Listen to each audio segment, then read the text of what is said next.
បាទសូមជម្រាបសួរបងប្អូនបាទមើលទូរស័ព្ទបាទដាក់ចូលផ្លុចហ្មងណាបាទសំណឹងបាទ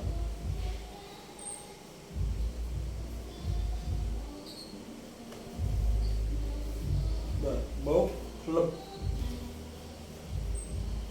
បោកគីឡូដែរណាបងប្អូនណាបាទបោកគីឡូដែរបាទ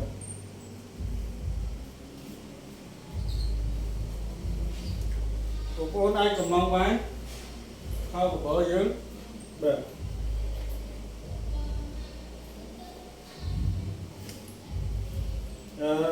បងប្អូនកំងបងប្អូនអាចនេះមកតាមfeature ភាពមកចង់បានម៉ូដអីពណ៌អីដាក់មកបងប្អូនណាបាទនេះគឺខ្ញុំតម្រូវកាត់ដោយខ្លួនខ្ញុំហើយណាបងប្អូនយកទៅបាទខ្លះអាចល្មមខ្លះអាចកាត់បាទអញ្ចឹងយើងកាត់មកបាទតម្រូវខ្លួនយើងមកណាបាទ